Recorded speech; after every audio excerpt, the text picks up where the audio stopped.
لە شاری ڕانیە و بە ئامادەبوونی لاهور شێخ جەنگی و لێپچراوانی تری حیزبی و حکومی و بەشێک لە فەرماندە سەربازیەکانی یەکێتی نیشتیمانی کوردستان و کەسوکاری سەربڕڵی شەهیدان ڕێڕەسمێکی شایستە بۆ کەسوکاری سەربەرزی شەهیدانی بیتوێن و پشدەر و دۆڵی خۆشناوەتی بەڕێوەچوو.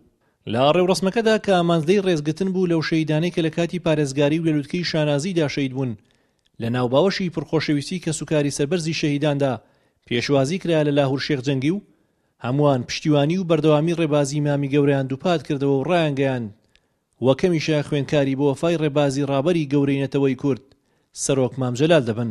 پارێزەرانی هەوێنی کوردایەتی و ڕۆح و جەستەی یەکێتی نیشتیمانی کوردستان 26 ساڵ دوای ڕاپەڕین وەکو وەفایەک بۆ قوربانیەکانی ئەم دەڤەرە تێکۆشەرە چاوەڕوان بووین ژیانێکی شایستەترتان پێشکەش بکرێت.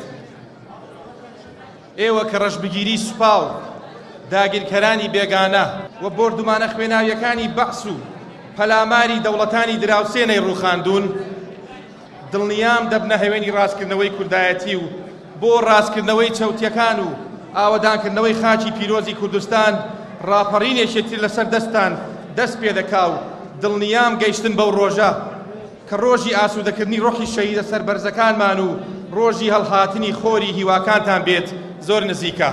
هەواڵ و هاوسەنگەران و کەسوکاری شەهیدان بە درێژایی شەڕی داعش لەگەڵ زۆربەی شەهیدەکانی ئێوە من لە سەنگەری بەرگریدی کوردستاندا بووم و بە چاوی خۆم شەهیدانی خوێنئاڵی ئێوەم بینیوە کە گیانیان بۆ پاراستنی خاکی کەرکووک و کوردستان بەخشی.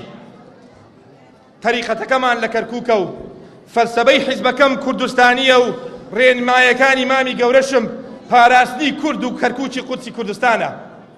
چۆن دەتوانم خیانەت لە کەرکووک بکەم؟ ئەو تۆمەتانە بێبنەمان و پوچەڵن. لە ڕێوڕەسمەکەدا خەڵات و دیاری تایبەتی لاهور شێخ جەنگی بە کەسوکاری سەربڵندی 174 شەهیدی یەکێتی نیشتیمانی کوردستان بەخشرا لە سنووری ئیدارەی ڕاپەڕین کە بە درێژایی جەنگی داعش شورا و پارێزەری کوردستان بوون و دواتجاری لە لووتکەی شانازیدا گەیشتن بە کاروانی پرسەروەری حیزبی شەهیدان و کەسوکاری شەهیدانیش سوپاسی لاهور شێخ جەنگیان کرد کە وەک سەرکردەیەکی گەنج هەمیشە پشتیوانی کەسوکاری شەهیدان بووە. هونەر ڕەسوڵ گەلی کوردستان ڕانیە.